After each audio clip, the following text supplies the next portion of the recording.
Let us sing this one by Sue K. Riley, and it is Love, Love, I Speak Only Love. And then we're going to sing Truth, Peace, Truth, and Love again. Love, love, I speak only love. Love, love, I speak only love. From the morning's first light to the last star at night, let my words speak only love. Would you join me with peace? Peace, peace, I speak only peace. Again, peace, peace, I speak only peace. From the morning's first light to the last star at night, let my words speak only peace. Let us sing truth, truth, truth, I speak only truth. Truth, truth, I speak only truth. From the morning's first light to the last star at night, let my words speak only truth and love. Love, love, I speak only love. Love, love, I speak only love. From the morning's first light to the last star at night, let my words speak only love.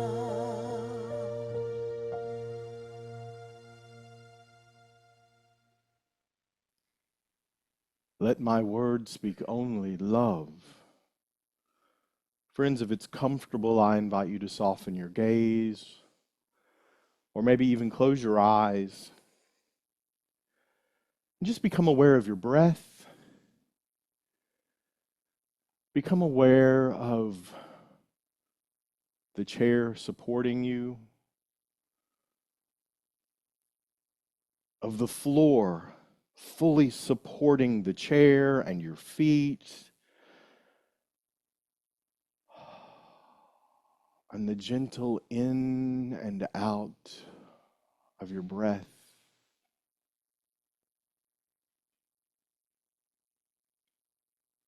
That support that is peace. That support that is love. There is only one power and one presence active in the universe and in my life. And that truth supports me now. That truth supports me now. And living from that truth, I can only speak truth. I can only speak love. I speak support. I speak peace. I speak love.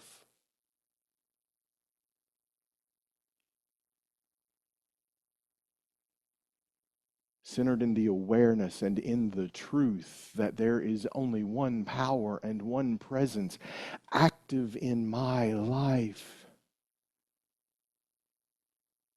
I can freely love.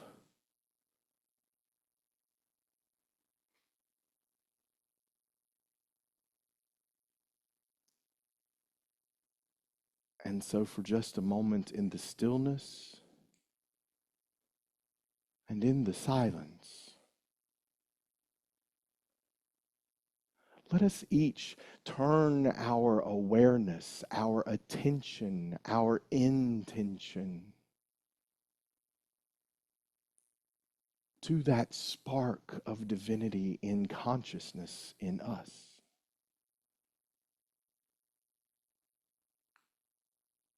That place where truth and peace and love abide as us.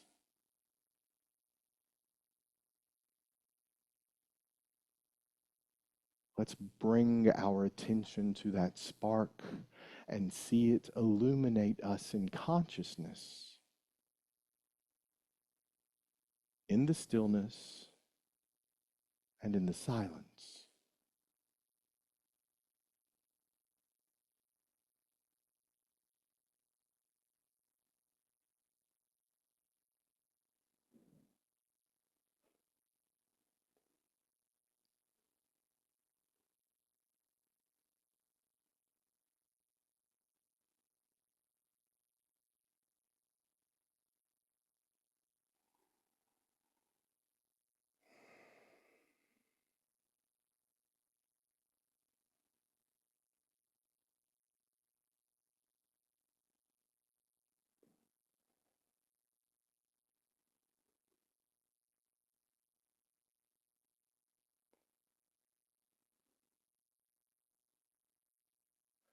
Knowing that this individualized spark is one with the one, is the place where I know my oneness. I can speak truth with clarity and compassion. I can speak peace with clarity and power.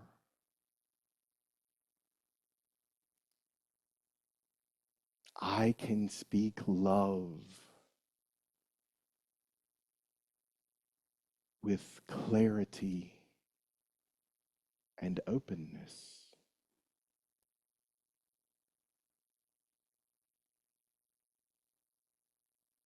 Knowing I am. Knowing I am that spark of life and love and wisdom.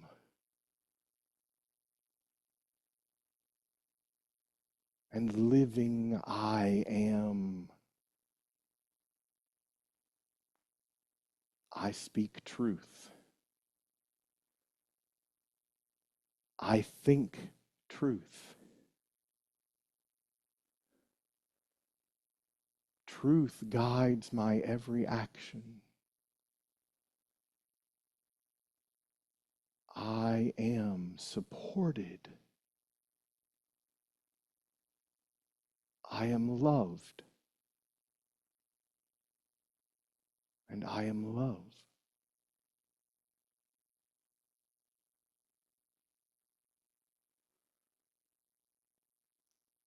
And so anchored in this truth, holding still in this place of oneness in consciousness,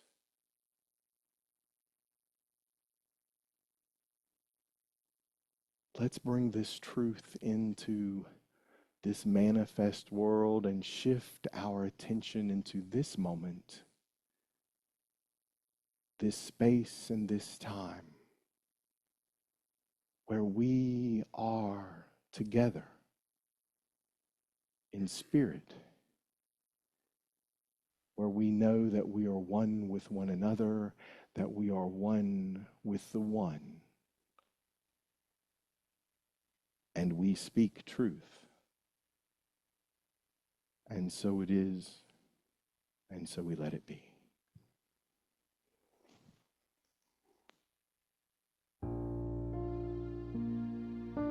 Let us sing truth. Truth,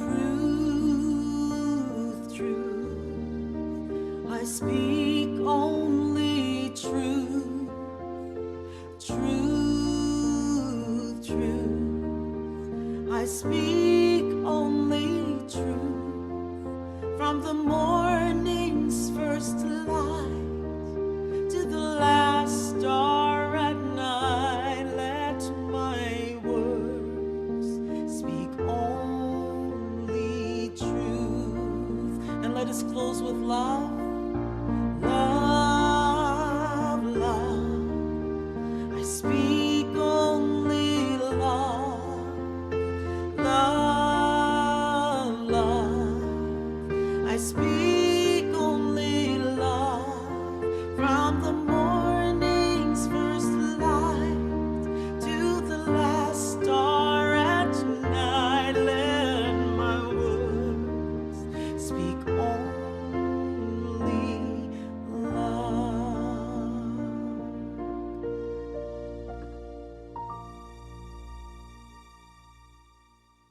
And as we prepare to receive Rev Todd's message, let us sing this one by Daniel Namod.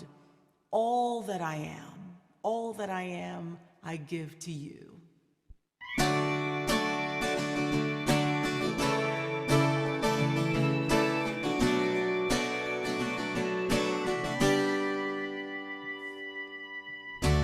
My body, my soul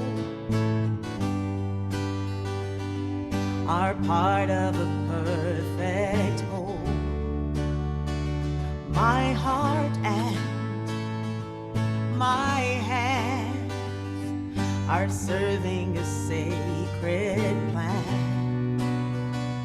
I know that it's true when all that I am comes down to you. I know that it's true. I know that I can rely on you. All that I am, all that I am, all that I am, God, I give to you. All that I am, all that I am, all that I am, God, I give to you. My thoughts, my mind belong to eternal time. My words and my song, you're writing them all along. And I know that it's true when all that I am comes down to you. I know that it's true. I know that I can rely on you. All that I am, all that I am, all that I am, God, I give to you. And all that I am, all that I am, all that I am, God, I give to you. All that I am, all that I am, all that I am, God, I give to you. All that I am, all that I am, all that I am, God, I give to you. All that I am, all that I am, all that I am, God, I give to you. All that I am, all that I am, all that I am, God, I give to you.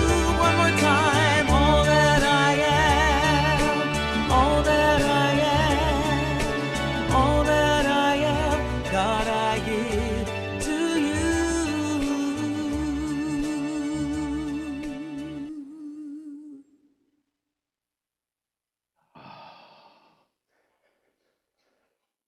Where the fullness awaits, where the fullness awaits. It's that place where we know that all that I am, I give to you. I give to you. And that you is a little nebulous sometimes until you remember that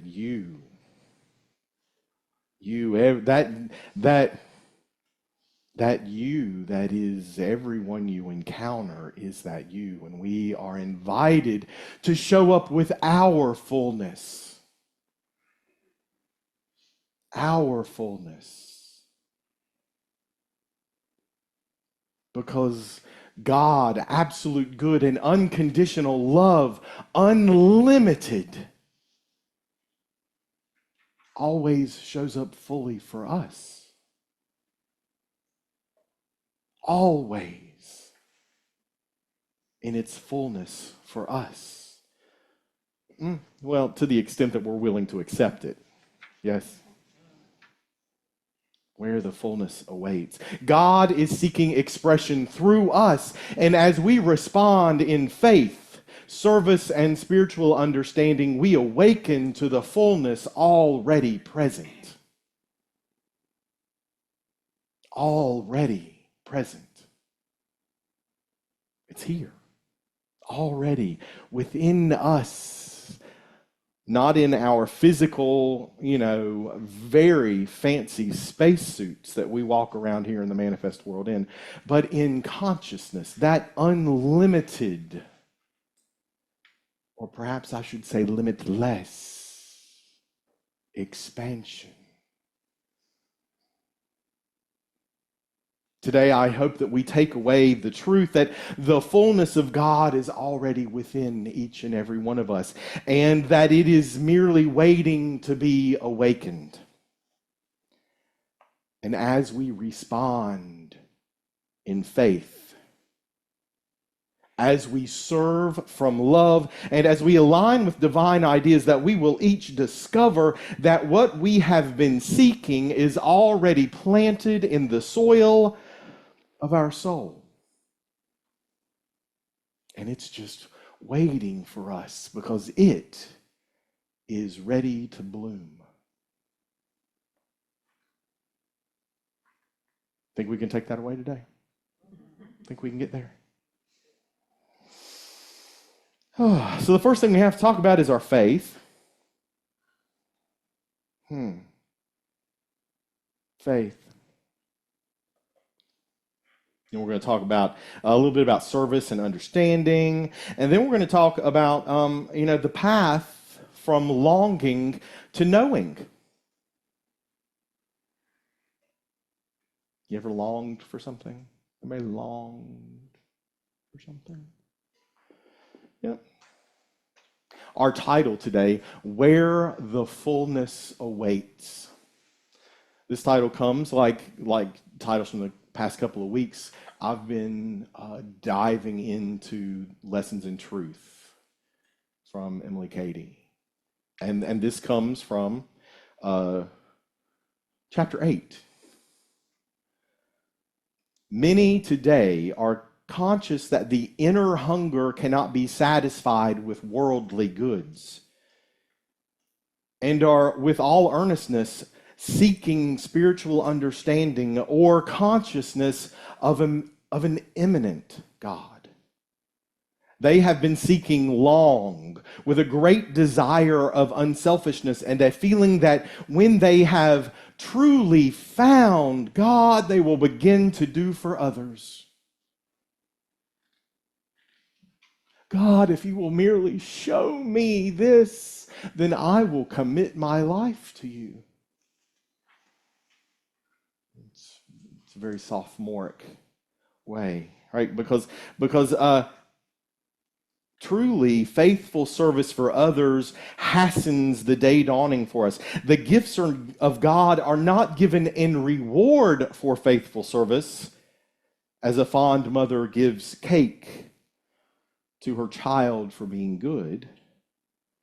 Nevertheless, they are a reward, inasmuch as service is one of the steps that leads up to the place where all the fullness of God awaits mankind.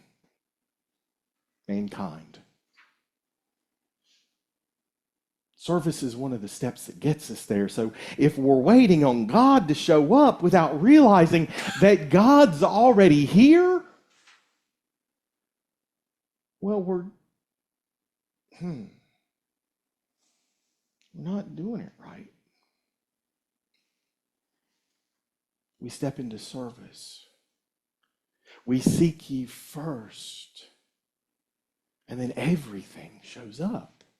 Yes? Yes. It's the truth. That truth that we have to be clear about. And while spiritual understanding is in reality a gift of God, it comes to us more or less quickly in proportion as we use the light that we already have. Use the light that you already have. Use the understanding that you already have to live a life of service. To live as the presence of love. To love one another. To awaken to the fullness already present and recognize the Christ of each and every person that we meet. Each and every one of them. Even when they say some crazy stuff. Right? Anybody say any crazy stuff around y'all this week? Maybe a little bit? Maybe. It might be me if you hang around long enough.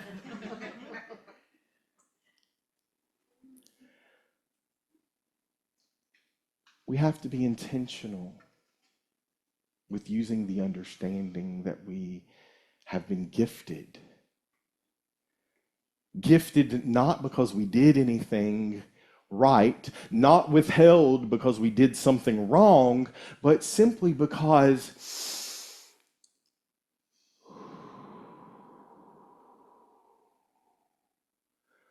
God is breathing us now.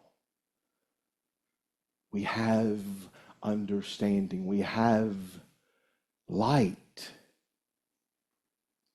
to help us navigate in this manifest world as we wake up to the truth of who we and everyone else is. Because the place where the fullness of God awaits us is that still, silent place in consciousness where that spark of illumination is. Where that individualized presence comes into the manifest world as you. You're pretty darn special. I would even say that you're amazing. Huh.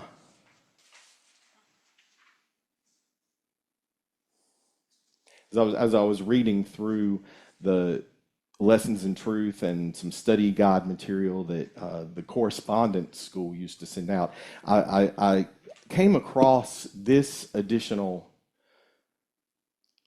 quote about our desire. Because see, the desire is part of this journey, right? We have our faith, but our faith grows with desire. Can we feel that faith grows with desire? And I don't mean the corporal experience of desire that I feel when I see an absolutely delicious looking piece of chocolate meringue pie. Right? You are an individualized expression of the one. And the only way God has of letting us know of God's infinite supply and God's desire to make it ours is for God to gently push on the divine spark living within each one of us. That desire that you feel, that desire that overwhelms sometimes, that just we are so thirsty to drink from the living waters. And that desire is God in us, seeking to know itself as you, completely, in a more full way. And God wants each one of us to be strong, to be self-sufficient, to be self-efficient, to have more power and more dominion over all before us in consciousness. And so God silently and gently pushes a little more of itself, of its desire, into the center of our being.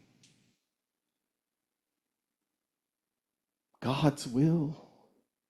God's will is the desire that is burning within us, seeking to know itself more fully as love, as peace, as truth. And so it pushes just ever so gently.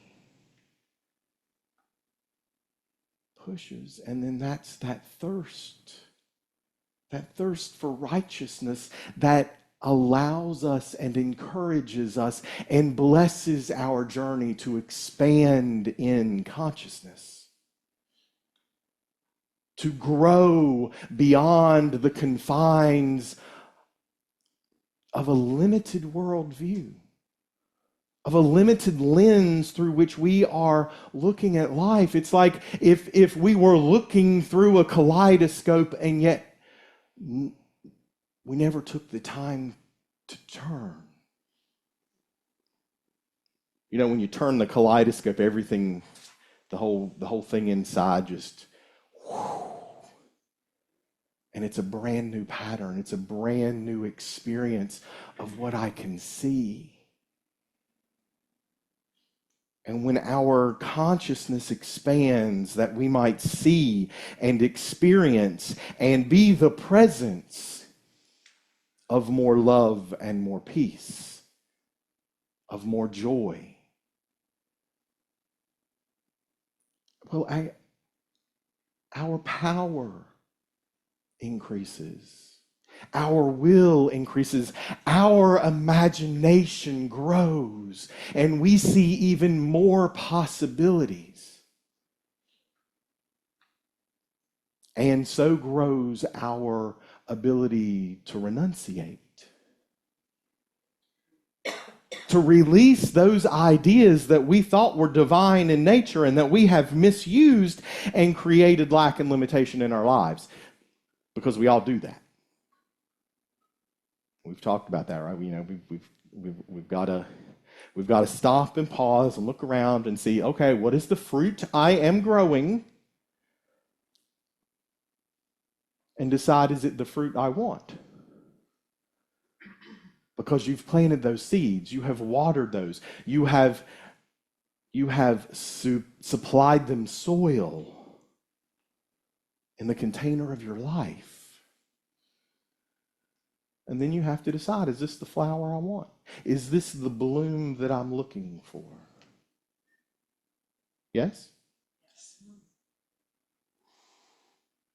See, blessed are those who hunger and thirst for righteousness, for they shall be filled. When we allow the desire of the one to live into our hearts, and then through our thoughts and our words and our actions, we have a full life. And if you at any moment of time are thinking and experiencing or even saying the words that my life is empty, my heart is empty, well then, friends, you've got to open up that channel of desire. You've got to step into into your hunger and into your thirst, and allow the desires of your heart to guide your actions. And I know, somebody either in here or out there in the virtual world somewhere, someone is saying, yeah, Todd, but you don't know the stress I'm under. You don't know my boss. You don't know my spouse. You don't know this. You don't. Excuses. Seek ye first the kingdom, and then everything else will be given to you. And that's not really true, because it's not given to you. It's already there. You awaken to the fact that it is present and in your life. Yes? Yes. This is the other thing that spoke to me this week that is helping me pull this together. And this is this truth. We live by faith. We live by faith. Say that with me. We live by faith. I live by faith. I live by faith. I've had conversations with a lot of people in my life about faith. The belief in where evidence can't be proven, you have blind faith. For me, faith is not blind. For me, my faith is all seeing, all knowing. Because see, the truth is we either have faith in lack and limitation, or we have faith in evil. We have faith in bad things happening. And let me tell you, if you put your faith in that bad things are going to happen, guess what's going to happen? Bad things.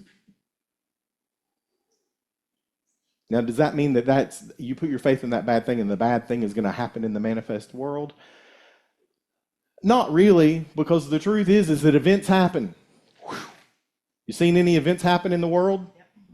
Some that you might go, that's bad. There are events that happen in the world. There are car crashes. There are floods.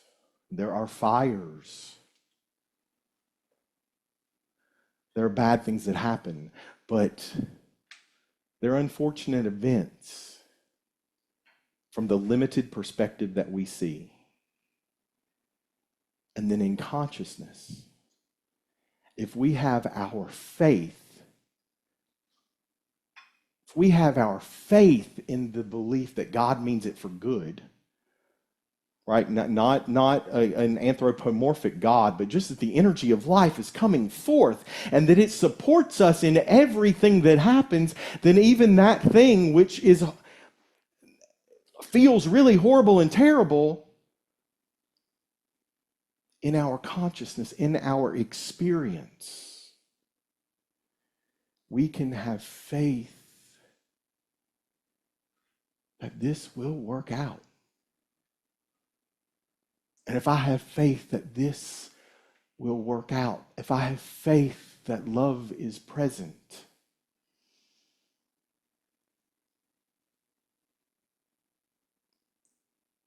that I'm not punishing myself, I'm not inviting myself into suffering, I am opening myself up to all the channels of good that already exist, to the fullness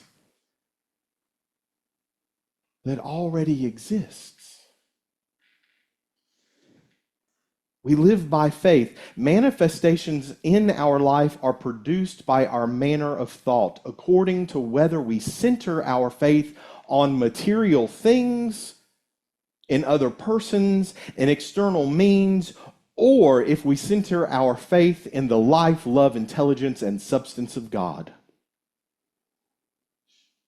A large part of the human family has not yet heeded the call Awake thou that sleepest, and arise from the dead, and Christ shall shine upon thee. So many people regard material things as the source of their supply.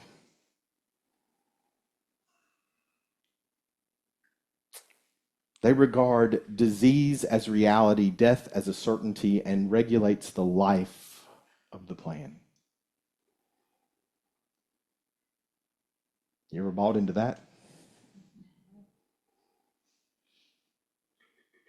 This physical manifest experience in Playground Planet Earth. This physical experience has an expiration date. And life is eternal.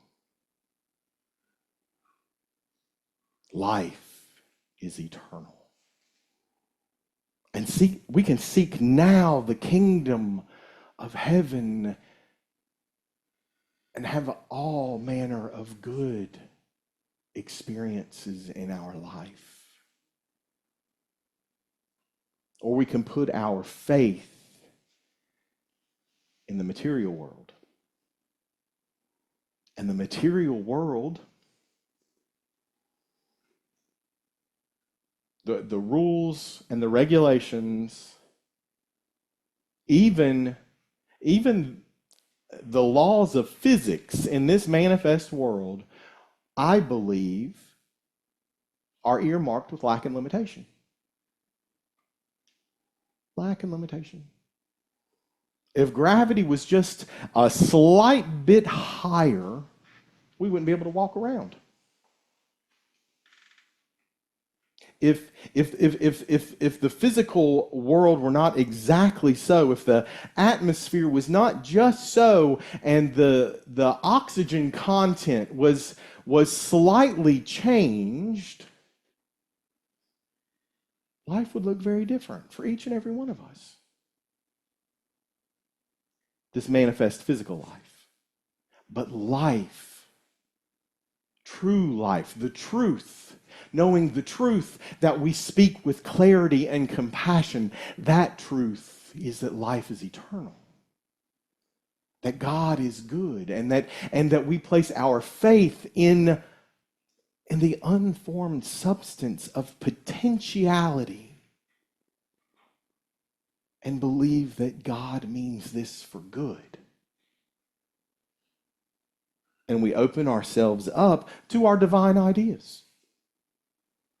We open ourselves up to then plant those divine ideas in a consciousness that is filled with faith in the unseen and in a presence of love. All right, because if we plant that divine idea in a soil of lack and limitation, then it's going to get distorted. And I've seen that in my life. I have lived from distortion before. And so faith takes my commitment over and over again. I have to keep reminding myself. I have to keep reminding myself of what my source is. I have to keep reminding myself, one, that I don't have to be perfect. Everything doesn't have to be done perfectly, and that I can forgive. I have to keep reminding myself that everyone that shows up in my life is on their divine journey of God expressing as them to know itself fully, and for me to behold anything other than the Christ in them, as them, is to limit my own experience of good. It's to keep the presence of Christ from showing up as me.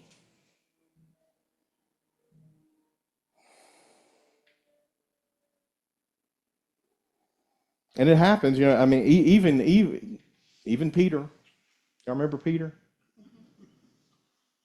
Even Peter went, oh, I don't know who that is. If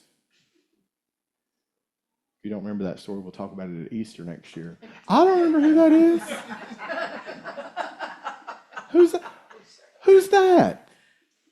Who? Jesus? Yeshua? Never heard of him. One of you will deny me. Right?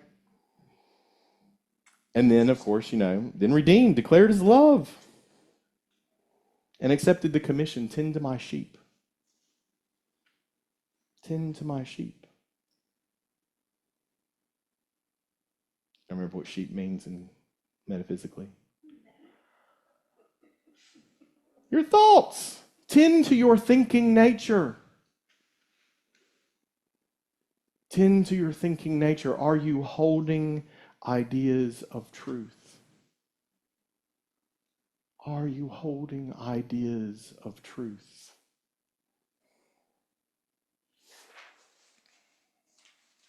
Manifestations in our life are produced by our manner of thought.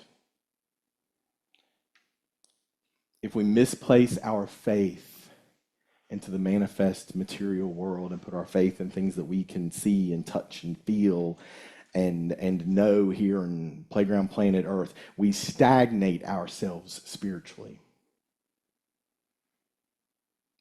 But when we shift, when we focus our faith in that desire of our heart, that desire in that spark of divinity in us, then we come alive spiritually. We expand and we grow and we can know God more.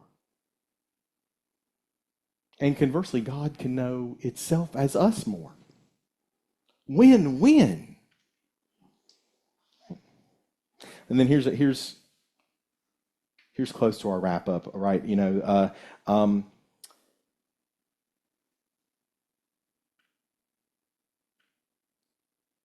Our consciousness that this inner hunger cannot be satisfied with worldly goods.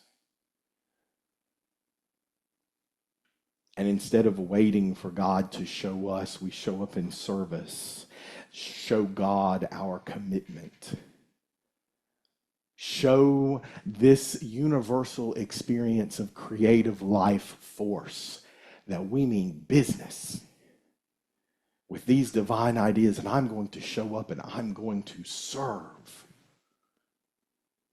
Right?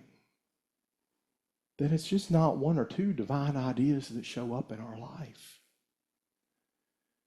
Right? It's like turning on the faucet and that faucet, the wellspring just flows and divine ideas show up in our life and we live from love and desire of our heart.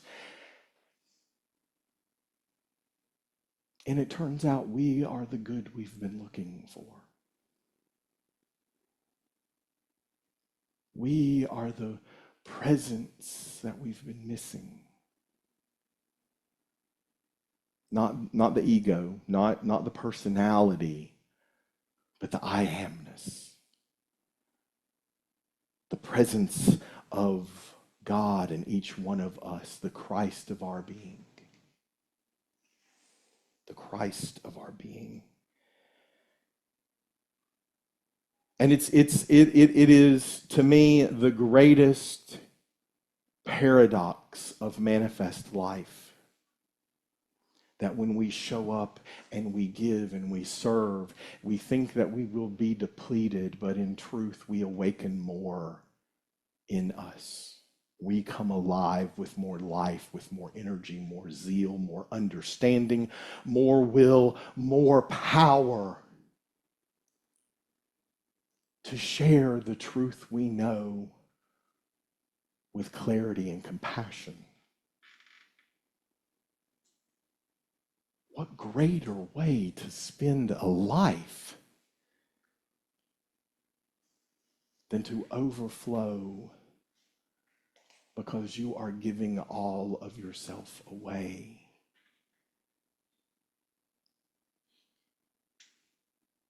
And allowing God to fill you up. over and over again. But we have to be willing to use the light that we have, to use the understanding that we have, to open to the fullness of God expressing through us. Are you willing to do that?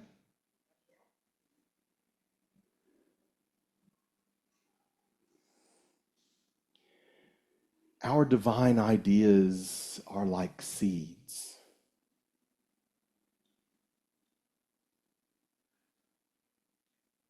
And I don't know if you know this, but the chances of having seeds sprout when they're just sitting in a little envelope because you've collected them. I've received that divine idea and I've written it down in my journal. You know what it's going to do when it sits there in that journal? Probably not a lot.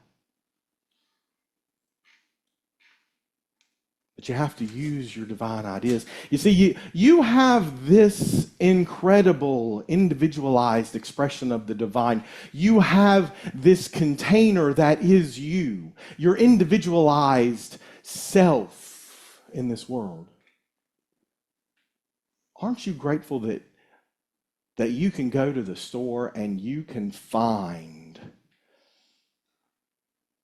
the planting container that you desire to match your decor with the right colors that you want, and it can be any kind of different shape and size. Imagine how boring the world would look if all the pots looked the same.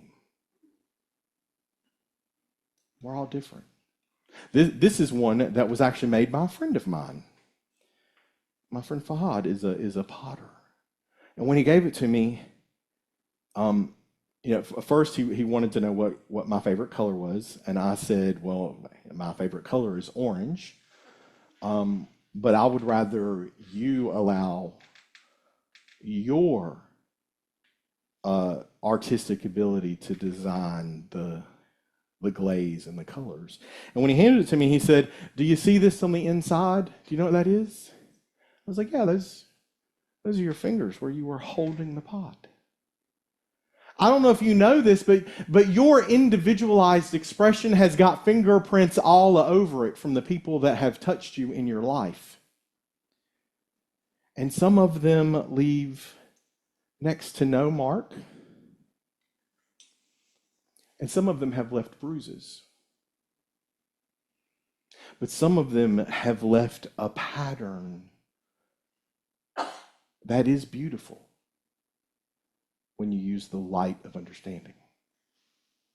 So you've got your pot, you've got your individualized expression of the divine. This is also that place where when we live correctly, we have to set some boundaries. Anybody ever had trouble with boundaries? Is it just me? No? Just me.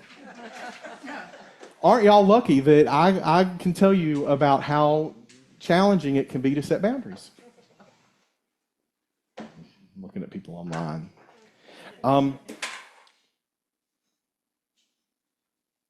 this is a little off, but I'm going to take some potting soil and I'm going to put it in my container. Soil is our consciousness. Now this soil of our consciousness is old divine ideas that have been composted. Old ideas that served us once, and then they had to be composted. They had to be ground up. They had to be turned into soil for new ideas to take shape. Isn't that cool?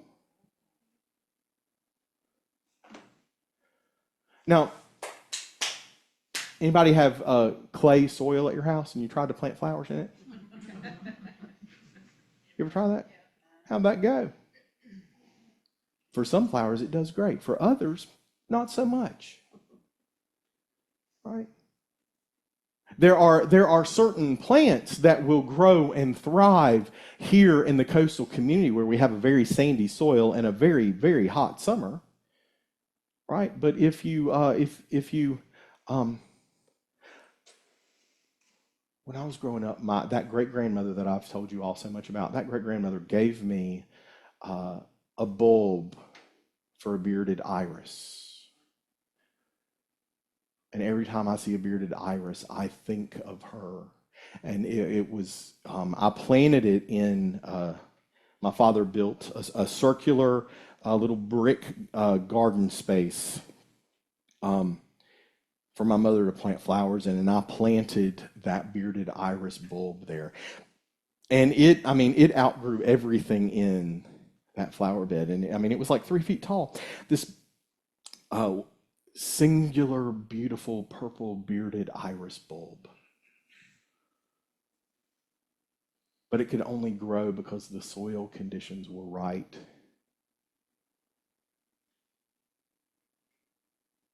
None of our divine ideas are going to grow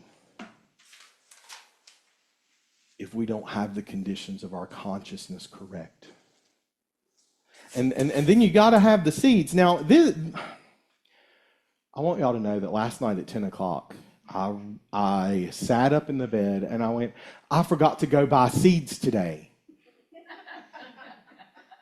Because I was driving back from the being in Burlington and doing the wedding, and then because the fullness of Spirit is always present and everything that I need has already manifest, and I just have to look around. I had a stack of seed packets, stack of these, and this is a wildflower mix, a Texas wildflower mix from one of my trips to Texas.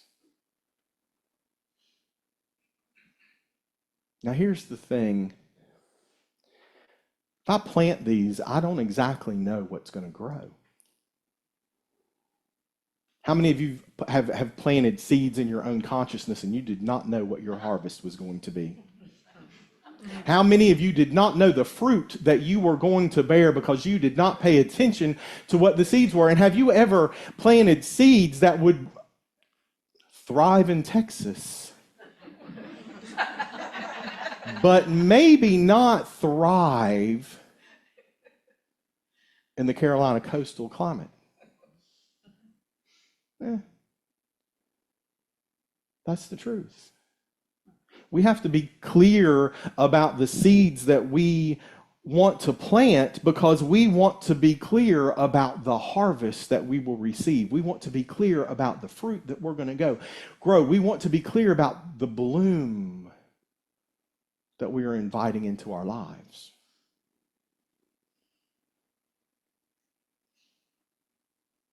But sometimes we just have to plant what we have handy.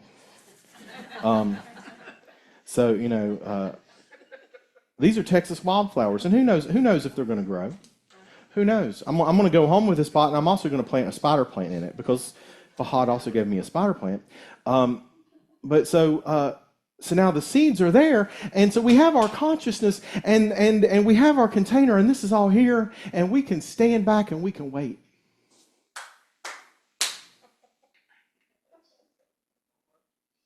Or we can use our faith.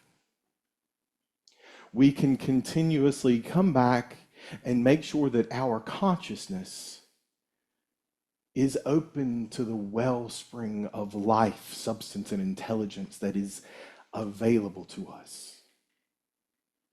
And we can channel that faith into our consciousness. And then wait. Wait for the fruit to come, to nourish our ideas, to nourish the truth that we want to experience in this manifest world. Until the expiration date arrives. And then we get to really play and know the truth. To live the truth, to be the truth. But for here and now, we've got some overcoming to do. We've got some weeding to do. We've got some intentional seed picking to do to find those divine ideas of what we want to manifest in our experience. And I truly think that in her song selection, Deidrey nailed it when she said truth and peace and love. Because none of us can know peace until we all know peace. And none of us is going to know peace until everyone has enough for their basic survival here in Playground Planet Earth. And the way we make sure that that shows up for each and every individualized expression of Christ is to be the presence of love. To support each and every individualized expression that shows up in our life the same way that this ground supports your chair and holds your feet and also holds you grounded so that you don't go flying off into the universe. That tension of truth. So what are you planting? What are you planting? What are you watering with your faith?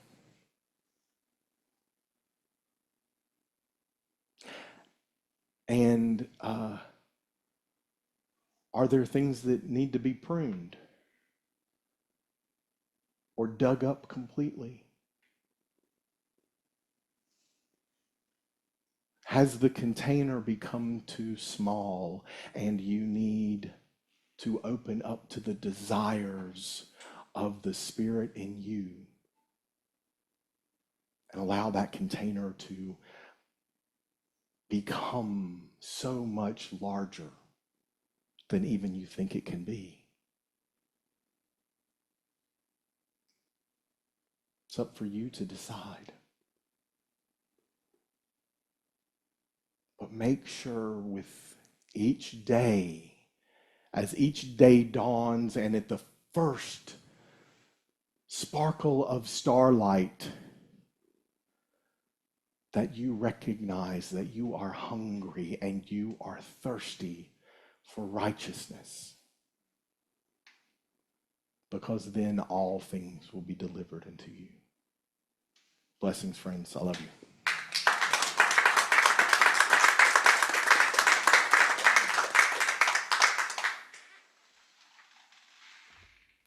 Thank you, Rev Todd. Thank you. Thank you. I'm gonna sing a song by Claudia Carawan, and because I just love your lesson and how we really just need to make more time for the divine. Here we go. Making more room for God.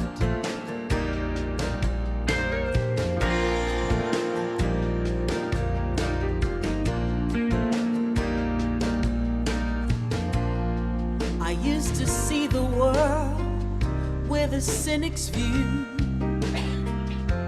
I thought the winning game was relegated to the lucky few. But now I know if you choose, happiness will come to you. And so I'm making more room for God. I ran around in circles, I was unaware, caught up in this mindset, struggling just to get my share. But now with eyes wide open, I see abundance everywhere. And so I'm making more room for God. And so I'll open up my heart, and I'm lifting up my thoughts, and I'm tearing down the walls that surround my mind. And something amazing is happening right now. Yes, I'm making more room for God.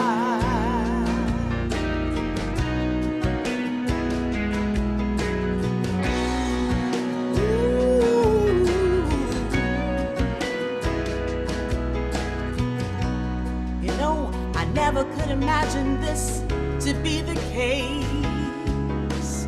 Years of pain and heartache all have been erased.